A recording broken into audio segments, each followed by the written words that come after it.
Assalamualaikum warahmatullahi wabarakatuh. Masih bersama Bang Darda di 91,1 FM Radio Informasi dan Inspirasi Keluarga.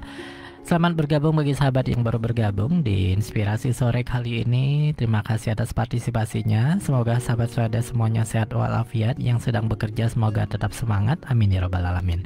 Ya sahabat-sahabat, tadi melanjutkan tentang keimanan yang hanya diukur dari kenikmatan dan kesulitan yang kita dapatkan. Kalau kita seperti itu, alangkah dangkalnya keimanan kita. Mengapa keimanan kita jadi sedangkal itu, sahabat? Hanya kita timbang dari kenikmatan dan kesulitan yang kita dapatkan. Mengikrarkan keimanan hanya untuk mendapatkan kenikmatan dunia yang sementara? Apakah kita ingin hanya dibalas oleh balasan-balasan yang kita lihat hanya sementara saja seperti harta dunia ini? Kita harus paham sahabat-sahabat, buah dari keimanan yang tak selalu berbalas dalam bentuk harta yang tampak di depan mata. Memang ada beberapa dari manusia yang setelah mengikrarkan keimanannya, harta dunia datang ke hadapannya dengan jumlah yang sangat melimpah. Ada yang seperti itu sahabat.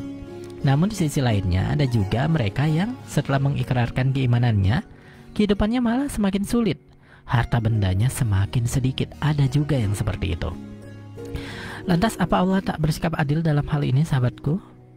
Tentu saja Allah bersikap adil. Allah adalah yang maha adil dalam memutuskan segala perkara. Sungguh kenikmatan dan kesulitan itu adalah ujian. Kita tentu saja tidak bisa memilih akan diuji oleh kenikmatan berupa harta atau kesulitan. Allah lah yang memilihnya sahabat. Jika kenikmatan yang kita dapatkan, kita dituntut untuk memiliki keluasan rasa syukur agar kenikmatan yang Allah titipkan tidak menjadi bencana, karena harta bisa membuat sombong atau angkuh pemiliknya. Adapun kesulitan turut dekat dengan kekufuran.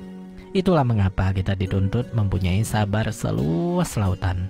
Jadi sabar itu tidak ada batasnya ya sahabat saudara. Jadi salah kalau kita ngomong sabar itu ada batasnya. Tidak. Kita diperintahkan untuk bersabar. Dalam surat Al-Anbiya ayat 35, siapa yang bernyawa akan merasakan mati. Kami akan menguji kamu dengan keburukan dan kebaikan sebagai cobaan. Masya Allah. Dan kamu akan dikembalikannya hanya kepada kami. Nah, jadi Allah sudah memberitahukan kita sahabat saudara bahwa kita ini akan diujikan dengan keburukan dan kebaikan. Jadi ujian itu tidak hanya soal keburukan saja, musibah, ujian, kematian, ujian, tidak itu saja. Tapi ternyata kebaikan-kebaikan yang kita dapatkan itu juga berupa ujian. Seperti harta yang bertambah, anak-anak yang Masya Allah ya, yang cerdas pintar, itu dia juga ujian sahabat saudara. Apakah kita lolos di dalamnya? Sungguh menakjubkan keadaan orang mukmin. Seluruhnya urusannya itu baik.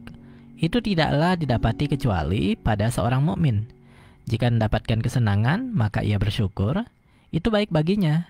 Jika mendapatkan kesusahan, maka ia bersabar, itu pun baik baginya. Hadis riwayat Muslim. Jadi Masya Allah, luar biasa. Mukmin itu dipuji sedemikian rupa oleh Allah Subhanahu Wa Taala. Karena seorang mukmin itu apapun yang dia dapatkan, ya dia terima, dia ikhlas. Kalau kesenangan, kita bersyukur. Tapi kalau itu kesusahan, kesedihan, kita bersabar. Semua itu baik untuknya, untuk kita. Karena kalau kebaikan datang kepada kita berupa kesenangan misalnya, itu hal yang Masya Allah, makasih ya Allah, Alhamdulillah, terima kasih atas segala nikmatmu. Kita bisa bersenang-senang dengan keluarga kita, dengan anak istri ya, dengan tetap ingat pada Allah Subhanahu Wa Taala tentunya. Namun ketika kita mendapatkan kesusahan, keburukan, maka ya kita bersabar. Inilah jalan Allah menggugurkan dosa-dosaku, insya Allah. Ada hikmah di baliknya.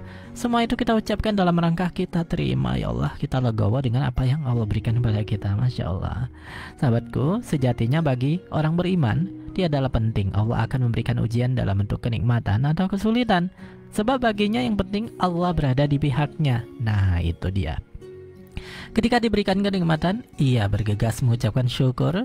Ketika diberikan kesulitan, ia bergegas meluaskan sabar. Baik sahabat saudara, untuk di sesi ini demikian sharing Bang Darda untuk sahabat semua. Kenikmatan dan kesulitan insya Allah kita terima dengan ikhlas, dan itu adalah ujian dari Allah Subhanahu Wa Taala. Lantas apakah kita lolos ujian tersebut? Semoga saja. Sahabat Soda tetap stay tune di 91,1 FM Radio Informasi dan Inspirasi Keluarga.